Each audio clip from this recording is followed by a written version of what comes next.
public, and we also provide a public comment period at the end of meetings for those that want to address the board with a concern, an issue, comments. There is a process that we go by where people have to actually sign up to address the board, and they are given 3 minutes, and we're pretty strict about that, to actually provide their comments to us. We've had 2 individuals sign up, and Mary, you are here, so we're going to start with Mary Short. She is here authorized speaking as a private citizen. She checked off that box. And also authorized to speak for the following organization, Mary Short's email list, IDD Caregiver Voices. So, Mary, your 3 minutes starts now. Yeah. Jerry also signed up on the board here, but he didn't give you one of the little yellow cards. Okay. All right. My name is Mary Short, as I said earlier, and this is Katie. She's a 33-year-old adult female who has the abilities of about an 18-month-old infant. My particular concern with addressing the board today was specifically about the parent as provider issue and the legal guardian as provider issue. That isn't necessarily just parents, the legal guardian. In fact, it has come to my attention that in the alternative family living homes, there are 33 identified AFLs who are the guardian. And effective January 1st of this year, they were no longer supposed to be able to bill for residential supports and be the legal guardian. Last year, when that came up in a meeting, Annalise Dahl told me, oh, don't worry, the MCOs aren't going to enforce that. Well, that turned out to be a lie. It is being enforced. So I'm very upset about that. And the guardianship bill that's working its way through the legislature seems to be in a conference committee, so God only knows what's going to happen with that. But the issue is these LME MCOs have sort of taken, some of them have taken this new hardline position that parents/guardians are a last resort. And that seems to be contrary to what I would interpret as an Americans with Disabilities Act right to choose. And when Vicki just a moment ago said that in defining own home, she thinks the individual should be the one who defines own home. And I am going to argue over and over and over again, an adult is an adult is an adult. I owe her nothing more than I owe you. She is an adult. I don't have to provide her a home. SSI pays for that. A guardian is different than a representative payee. When you were briefly talking about guardians in the limited, I had a discussion with a parent who has a daughter, and they started a conversation about representative payee, which was going to solve the issue of whether the daughter had to be declared incompetent so mom could control the money. But anyway, this issue of family members as providers and being the last resort, Alliance MCO put in writing in an email to Kathy Ryder, who was here because she's brilliant at getting these LME MCOs to admit things in writing, that even an adult on the innovations waiver who did not have a guardian, and he chooses his mother to provide some of his personal care services, the person at the provider network, who is are the people within the MCO who make the decision whether to allow the parent guardian, or family member guardian. It's not just parent, it could be brothers, sisters, cousins, aunts, uncles, grandparents, God knows, family. So the guy at Alliance says, oh, no, we, the provider network, get to override his decision to have his mother be the service provider. That sounds like something disability rights should be very, very, very concerned with. Because what's next? Is the state going to tell Katie that she must have a male worker assigned to her, when her choice would clearly be to have a female worker assigned to her? When my group, my email list group met with Carol Steckel, I asked her very specifically, please, please, please, stop with the family. And just stop. There were 1,091 of us who were doing home supports, which was the previous service we could be paid for it under the previous waiver. 1,091 out of 12,000 on the waiver. By now, you should have been able to figure out who the scammers and the cheats were. Stop.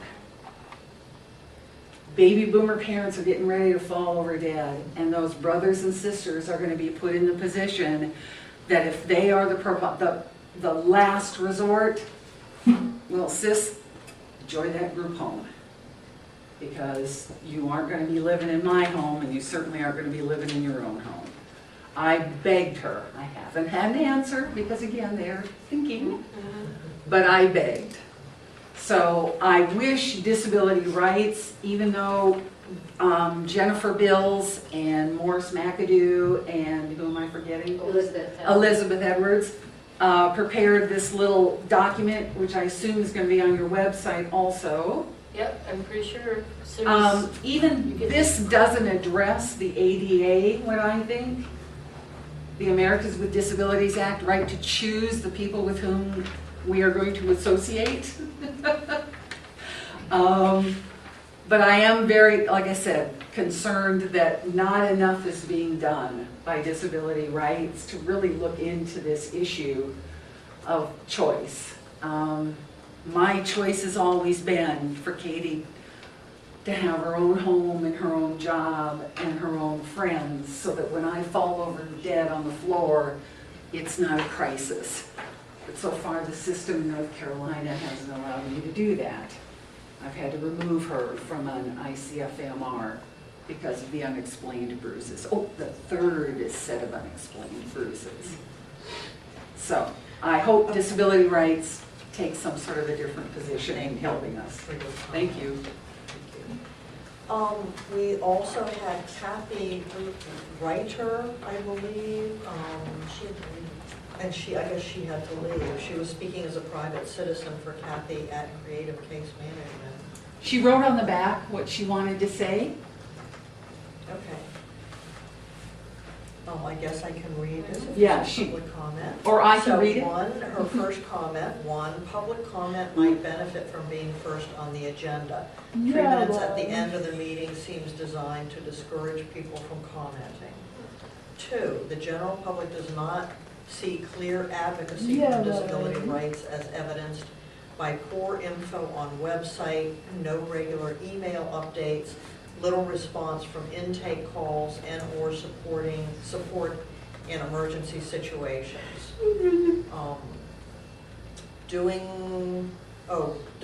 Doug C. responds faster, but he is location specific. The public would support your advocacy efforts if we knew how. Number 3, the information I gained from advocacy is shared with Mary Short, as I never get feedback from Jennifer Bills or Norris McAdoo.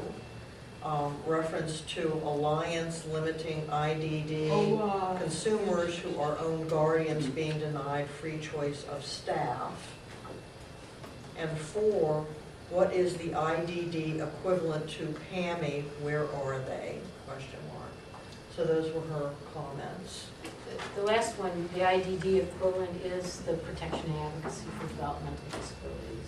She meant as advisory members of the board. The DD Council, And who is that? the DD Council is there. It's a separate entity. We're created under the same Right. umbrella legislation. There seems to be a lot of NAMI in that sort of part.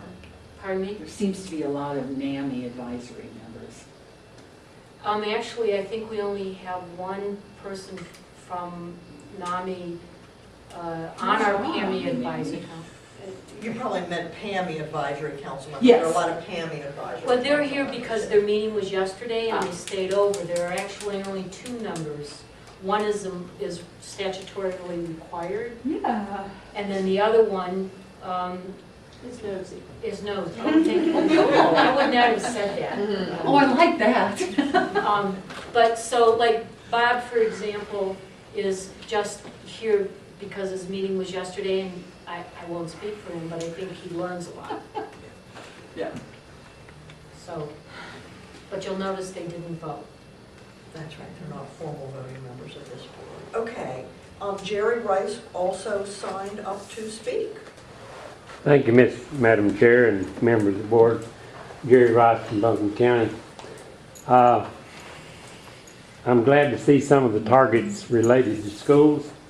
I think it's very skimpy and not going far enough.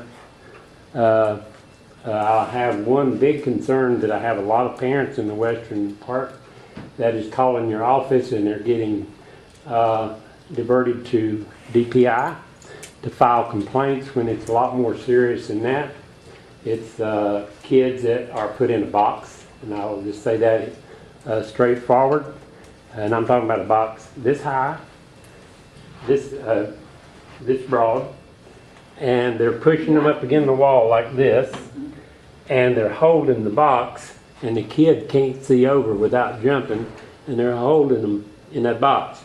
Now this was turned down and said that we need to file a grievance with Vicki. And I asked them to make sure that they asked for the attorney of the day, and they wouldn't even let them speak to that. Yeah, and that's protocol. Regardless of protocol, I'm just talking about the seriousness of cases. Ms. Trottier knows me very well, and she was on this case prior to this incident.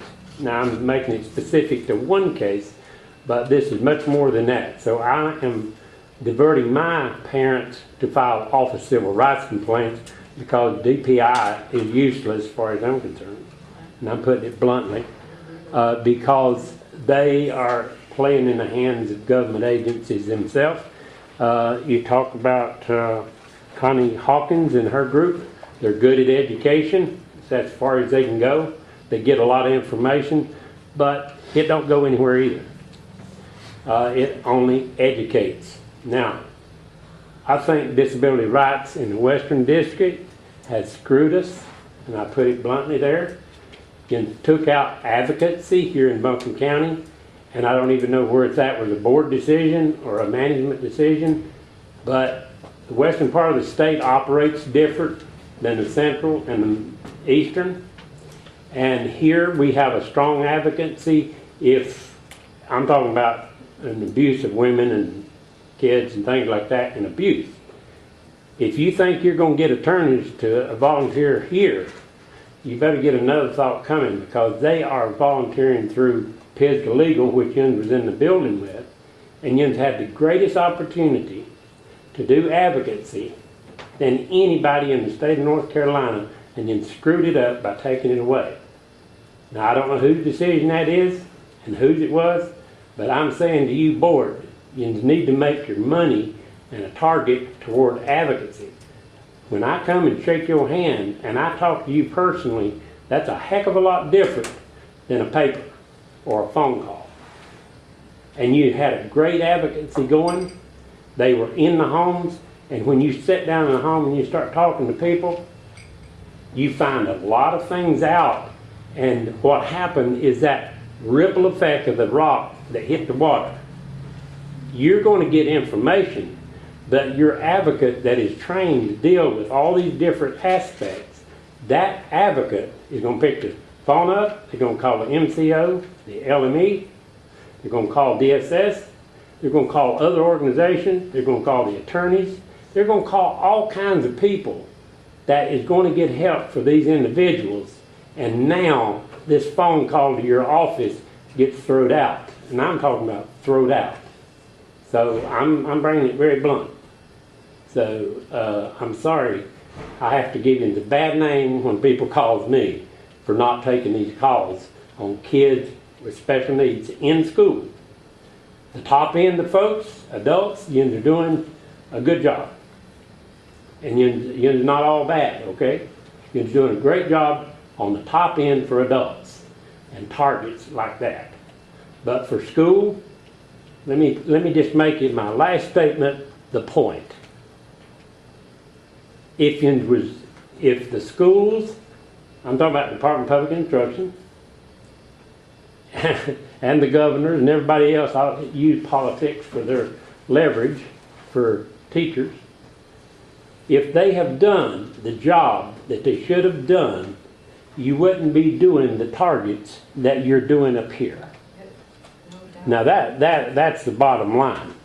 Now, what is going to happen if you don't get in the front end of it now on the kids that's coming, because it's even worse than what you've got here, because they're more complex cases. So I appreciate you taking more consideration on the targets, and you get more empathy in getting money and finance. If Connie Hawkins can go out here and raise money, she knows how to get it. I guarantee you she could show you how. But thank you for coming to Asheville, and we appreciate it. Jared, Okay, thank you, Jared. please don't discourage people from filing a grievance if they're unhappy with our service, because that grievance is shared with the board. I have to report to the board on the grievances. And so when people don't grieve, some of this is news to me, and there also isn't a formal mechanism for the board to look at the grievances at the end of the year. So please encourage people to file grievances so that I would have to say, Vicki, that I have. They choose not to because they are exhausted at that point, and I'm having to do another avenue in order for me to be able to help them further, and I can help in other ways. I can't make you do nothing. I can come and tell the board, and the board can choose to do it another way. I think if you had another way of accessing for people to actually access and talk to somebody with knowledge rather than three-way conversations and it getting screwed up in the conversation back to the parent, because there's too much room for conversation between three people and they don't know what to do. And the other way of doing that is making sure people respond to our public comments on our targets. I'm talking about real cases. I'm not talking about targets for one time to public comment, okay? No, I understand, but I think that the input on the targets, if we're not addressing a particular issue, and we get lots of comments that should happen, then the board will have that information before them to consider when they approve the targets for the coming year. This is just for public comment. There will always be an open-ended question, and what else should we be doing? And all that information goes into the final decision about what we're working on. If you did not have the advocacies on the ground in Asheville, North Carolina, you would not have the targets on here that you've got right here, because there was so many complaints made, it was pathetic. The complaints, just from Asheville. So I know that for a fact. Right. So Just help us get the word out on our part on public input, and that will influence what we do more. Thank you, Jared. you will.